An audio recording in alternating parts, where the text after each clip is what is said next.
Alright,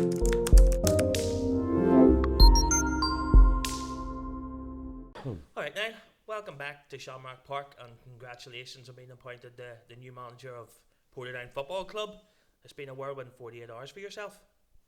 It certainly has. Yeah, but everything happened really quickly. To be fair, I got a phone call on Tuesday night from Paul Moore down at Dundalk, and he informed me that Portadown had contacted the club and they wanted to speak to me. So listen, I think it was always worth listening to. There was a lot of apprehension when I heard, but listen, yeah, I met with the chairman David and Big Paul and Peter, and yeah, I think listen, it is it's one of them situations. It's very difficult to leave Dundalk because Dundalk was in a really good situation, so I'm very happy there and I was enjoying myself. But ultimately, I just had it in me that I just never sat right with me the way things ended up here the last time I was at the club. So I didn't view that. I just viewed that as unfinished business, as I've said before. So yeah, I'm going to try and rectify things. First training session tonight, and I believe there was a Portadown legend Hall of Famer that came down to have a wee chat with the players. Do you want to tell us a wee bit about that? Yeah, well, me and Greg are good. Well, we were always bantering each other, and we're always having a wee bit of crack on Instagram with each other. So he was kind enough to message me and wish me all the best, and so I thought it would be a good idea, obviously whenever you're coming into situations like this here, that obviously confidence and morale is going to be low in the squad, and I think sometimes bringing Greg down tonight and letting him have a speech and speaking to the players and stuff like that, sometimes that can resonate, so the importance of somebody like Greg, who's been through the history of the club and what he done for the club.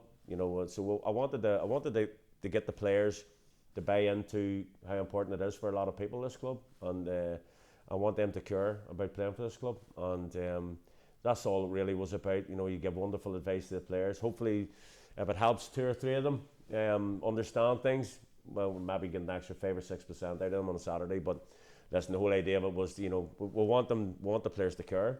And we want them to have passion to play for the club. And as I said, there's a lot of guys in there who are very, very lucky to be at this club, and I want them now to show it on the pitch on Saturdays.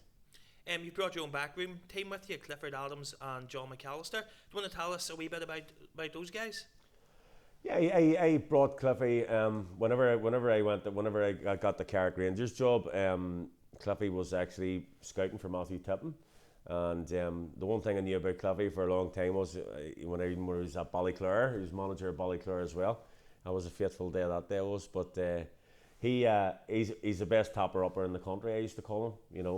I remember him giving off about me tapping up a player one time, and I said, I just went, that's ironic coming from you, but he's really, really good. He knows a lot of players, and when we went to Carrick, Clifford was able to hook me up and hook us up with so many new players to bring in because we had basically no squad. So that way there, he's fantastic. And me and him, and as I said with John Mack came as well.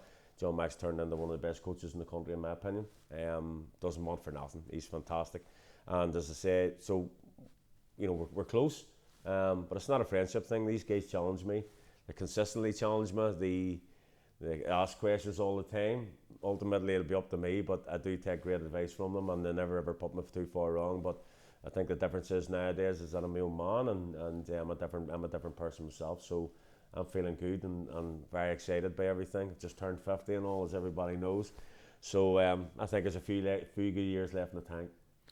What do you say, Niall, to those supporters who question you leaving a team that's challenging for promotion out of the Championship to a team that's in a relegation battle in the Premiership? Again, I can't praise. I'm very, very proud of the job I've done Dundalk, but you have to bear in mind whenever I first went to Dundalk was in a really, really bad situation as well. So I've done this before. It's not a good situation. You don't get a massive job like this unless there's severe problems. So I'm well aware of that there, but I did that at Dundalk, and I think we lost our first 3 or 4 games at Dundalk. So we were able to get everything together. It's going to take me 2 or 3 weeks to get to know the squad, get to know individuals, get to know what kind of characters there are and stuff like that, and to get as many sessions as we can in the shape we're trying to play. but it's going to be a wee bit of pain maybe before the other side of it. But we'll get there. I have no doubt in that. And with these guys around me, I've got great faith in them. And we've another coach to bring in as well, who hopefully will please the fans as well. So we're pretty excited.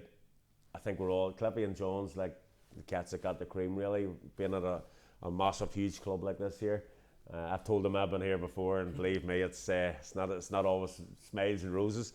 But no, we're here to enjoy it as well, Johnny. You know, I think I didn't enjoy myself the last time enough. I didn't enjoy the experience enough. I listened to too many people the last time, and I'm a different person now, and I'm a better manager. Final question to you now. What advice does Niall Currie, Portadown manager 2016, give to Niall Currie, who is Portadown manager in 2022? Be myself would be, as I said just a second ago, Johnny. I think there was a lot of I was firefighting consistently the last time. From the moment I came in 2016, I was firefighting everything.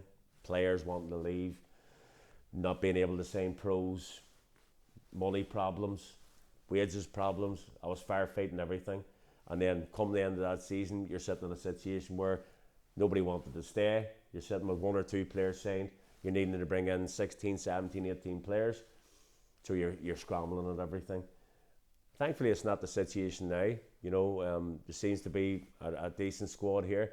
We're going to try and make them believe in themselves. But what I would do now is I'll not be firefighting the way I was in 2016 when I first came into the job. And I wish I could have, whenever everything fell through, I remember saying to myself, I just wish I could have focused on football more. Because I seem to be doing a lot more on every other front, dealing with players, dealing with individuals, and dealing with so many problems. I seem to have more of that there going on than I did actually being a coach and being a manager. And thankfully, that's what I do nowadays. I've brought Cliffy in, I've got John Mack there. Cliffy takes all that nonsense away from me. I just concentrate on systems, I concentrate on players, focus on players, and focus on getting the best out of them. And that's why we've been successful. Well, thank you, Niall. Cheers. Thank you, John. Pleasure.